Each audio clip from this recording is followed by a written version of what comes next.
Salut Annie, je voulais juste te montrer ton dossier. En fait, tu utilises une couple de formules qui sont pas nécessaires parce que regarde ici, produit, là, si tu utilises cette formule-là, regarde ce qu'il va avoir ici. Il va avoir un point virgule au lieu d'avoir un fois. Fait que là, lui, il est un peu fourré parce que si on retourne en arrière, je vais retourner ici, là. Lui, il link à une cellule G13 qui, elle, est une somme, mais dans le fond, t'as un produit dedans qui, elle, est un produit, mais t'as une fois dedans, qui, elle, attends, elle link à D14, D14, D14, D14, j'étais pas sur le bon, D13, D13 qui est celle-là, ça c'est bon, c'est une bonne somme, avec les deux points, c'est bien écrit. Par contre, il est en train de, un peu, c'est-tu un point virgule? Ouais, c'est censé être un point virgule. Ah non, c'est deux points, c'est bon. Je sais pas pourquoi il met une exclamation. Alors, je vais regarder. Donc, théoriquement, là, ce que t'as pas besoin d'avoir toutes ces formules-là, les produits, des choses comme ça, là, ça, tu utilises ça quand que tu veux faire de multiples produits ou tu vas avoir une fonction un peu plus poussée. Par contre, OK. Fait que là, on va retourner en arrière. Dans le fond, ici, ça link à G13, qui link à F13, qui link à D13, qui link à D10, D14. Donc, D10, D10, c'est D14. Et D10, D14, c'est la fonction C fois 55%.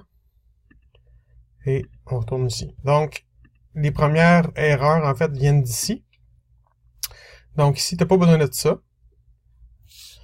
Parce que, comme je te disais, ça devrait être avec des points-virgules ou sinon. Oui, attends un petit peu, je l'ai mal supprimé. Ce qu'on peut faire aussi, j'aime bien travailler en décimal, là,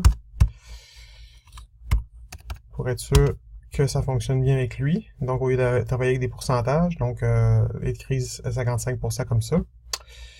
Ça, c'est la même chose. En fait, c'est B11, c'est la même chose. On va juste recopier la formule, là. Ça devrait te donner les mêmes chiffres. Par contre, il n'y aura pas de bug dedans. Ici, on va faire même chose ici. Donc, on enlève produit fois 0.5 parce qu'on est en français. Ça va donner les mêmes chiffres. Juste être sûr que la somme est bonne. C'est une bonne manière de faire ta somme. Ensuite, ici, c'était pas ça le problème, c'est ça ici. Fois 40%. Donc, même chose, on délite ça. Bouge pas. Là, il est allé chercher quelque chose qui marche pas. Ouais, en fait, on vient de trouver le gros bug. Parce que, comme je te dis, Excel est capable de compenser pour des formules mal écrites, là, comme ça. Par contre, ici, le gros bug venait du fait que...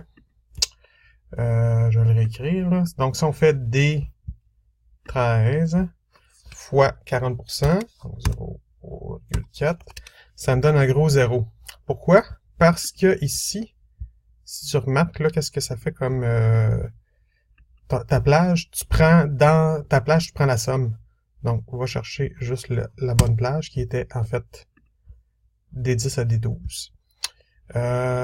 Donc, ça, c'est bon. Après ça, on va ranger, tant qu'à ça, les autres formules. Même comme je te disais, c'est Excel qui a de faire la job. Comme je te dis, moi, j'aime mieux l'écrire en décimal pour éviter toute erreur. Et ici, donc, on était rendu à la fameuse formule. Tout est beau, ça fonctionne. Puis si j'enlevais le fois 1.2, tu vois, ça donne pas vraiment le même chiffre que tu avais tantôt.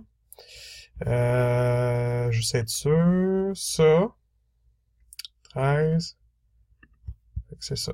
On va refaire le fois 1.2, là. Et voilà.